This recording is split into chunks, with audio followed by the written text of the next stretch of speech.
Welcome to the Marks Memorial Library and Workers' School. Marks Memorial Library is the leading education and research centre on Marxist and Socialist history.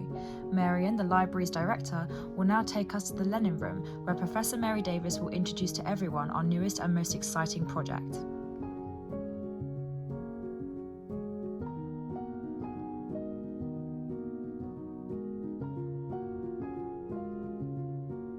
Hi everybody, my name is Professor Mary Davis. I'm the Secretary of the Marks Memorial Library, and I want to introduce you to what I think is a very important project that we're now engaged on to mark the centenary of the General Strike.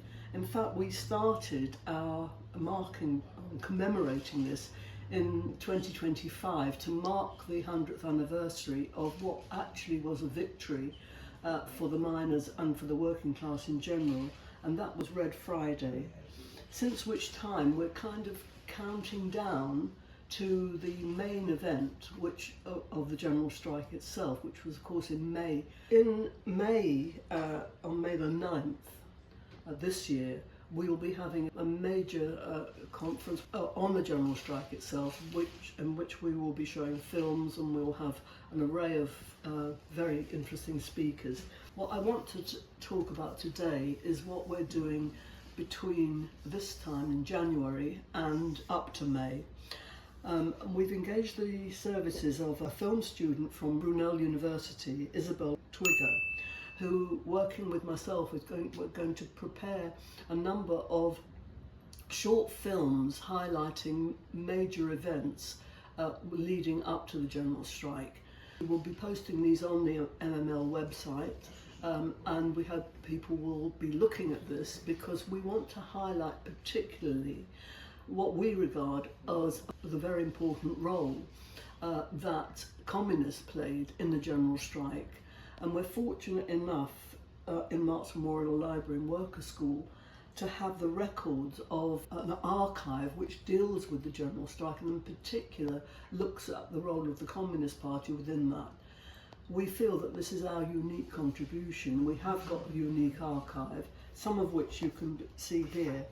We've got the full run of the Workers' Weekly, which was the communist paper that was constantly advocating for action to be taken by the TUC to call a general strike. This was after the formation of the Quadruple Alliance of railway workers, engineers and others. But this paper was extremely important in organising prior to the strike and encouraging the TUC to ensure that it acted on the decision of the Alliance of Workers to actually call the strike, and so we've got the full run of this.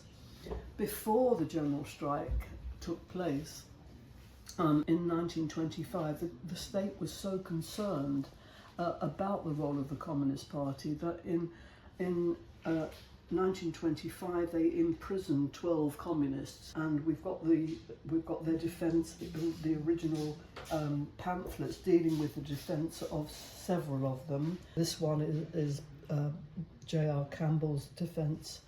This one here highlights Willie Gallagher, who later became an MP actually, Communist MP, and this one is of the General Secretary of the Communist Party, Harry Pollitt. We've also got some unique duplicated pamphlets and papers produced by different sections of the workers. The signal here that you can see is the paper of the railway workers. Most of these workers, or the leadership, were either in the Communist Party or affiliated to the National Minority Movement, which we'll talk about and show some clips of later on. A man who played a very leading role in the strike, both before the General Strike, really from 1919 onwards, was a man called Robin Page Arnott, who was the first principal of Marks Memorial Library. Hence there is an even greater connection. We will now look say a little bit more about Robin Page Arnott and see some of the volumes that he wrote and his contribution to the miners' struggle. So this should be, I think, our important contribution that Marks Memorial Library and Workers' School will play to the will ensure that the commemoration of the general strike is not just the bland looking at what people did, but trying to understand why they did, what the politics behind all this was, and how, and this is the most important thing, the way in which the strike showed in the most stark terms, the struggle between capital and labour. Because what most of these publications show is the fact that between July, Red Friday, and May 1925 and May 1926, the state was assiduously preparing for the general strike.